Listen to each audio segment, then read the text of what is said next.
Clip सुन रहा था engineer Mohammad Ali Mirza साहब, मुझे ये ज़हन में आ रहा था कि यानी आप दीन का झंडा आप इन मिज़ारों की तरफ क्यों नहीं लेके गए? यानी आप इधर से जेलम कितना है? 150 किलोमीटर होगा, 120 किलोमीटर, और इधर से चंद मिज़ार इतने जो बड़े करीब करीब हैं, चंद किलोमीटर पे। तो वहाँ क्यों नहीं किसी दिन मुझे नजर आए खड़े हुए मुफ्ती हनीफ कुरैशी साहब, और मुझे भी दावत दे रहे हो कि आओ भाई हम वहाँ जाएं, और ये जो कुछ हो रहा है बुजुर्गों के नाम पर कि वो मैं रोकने आया हूँ, ये मेरा दीन नहीं है। जी देखिए, मिर्जा साहब को भी जाकर हमने डंडे नहीं मारने थे और ना हमने उनको मारे। हम जुबान के साथ, दलाइल के साथ, उनके साथ तबादला ख्याल करने गए, जो कि हमारी इल्मी, हमारी अखलाकी और हमारी हर तरह से जिम्मेदारी बनती है। मैं उस पे आता हूँ, मिज़ारों पे। मैं मज़ारों की तरफ ही आ रहा हूँ।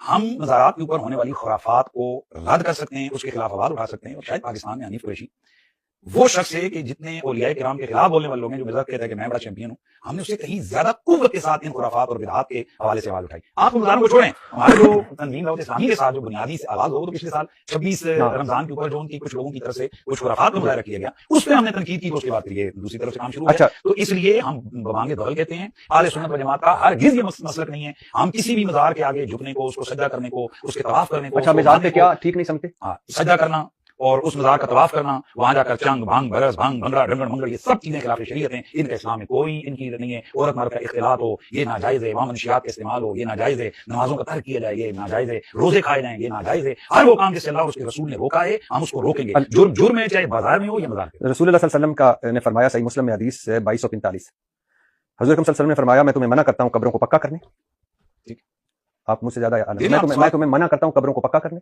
कब्रों पर इमारत बनाने और कब्रों पर बैठने से। ये आपने मुझे नहीं बताया इन 12 में, कब्रों को पक्का करना और कब्रों पर इमारत बनाने। देखिए, बुनियादी तौर पर कब्रों पर इमारत, जिस तरह कहा जाता है कि अल्लाह के रसूल सल्लल्लाहु अलैहि वसल्लम ने ऊंची कब्रों को ढाने का हुक्म दिया, हज़रत अली को हुक्म दिया, तो आपने ये क्यों नहीं मुझसे पूछा कि ये जो बड़ी बड़ी कब्रें को ढाना भी तो आपने बयान करना था? हर चीज का समझ है, हर चीज का मफहूम है।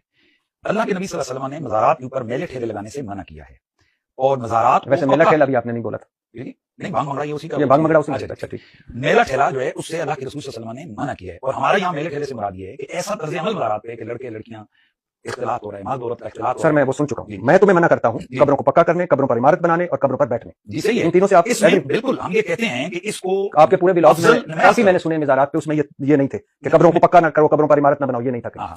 देखिए, हदीस की समझ की बात है। कब्रों पर इमारत बनाने से हम लोग ये समझते हैं कि ये जो यहूद और ईसाइयों का तरीक़ेकार है कि वो जिस तरह अपनी कब्र के ऊपर स्ट्रेट अवे बिल्डिंग खड़ी करते हैं, जैसे आप ईसाइयों के कब्रिस्तान में जा रहे हैं, इससे ये मुराद है। या ऐसी बिल्डिंग कि जो इस हवाले से की जाए कि जिसका कोई फायदा और मकसद न हो। हम जो मज़ारात की बिल्डिंग जो दाएं बाएं कम्प्लेक्स बने होते हैं, इनका मकसद है, और वो मकसद ये है कि वहां हजारों लाखों ज़ायरीन आते हैं, वो आराम से बैठकर कुरान पढ़ सकें, आराम से बैठकर वो अल्लाह ताला की इबादत कर सकें, आराम से बैठकर वो वहां कुरान मजीद की तिलावत करके या दीगर उमूर अंजाम दे सकें, और वो आराम के साथ वहां अल्लाह ताला के वली की बारगाह में आकर उसका इसाले सवाब कर सकें, और उसके वास्ते और वसीले से अल्लाह ताला के हुजूर अपनी। मैं फिर आपको सही मुस्लिम की हदीस 2245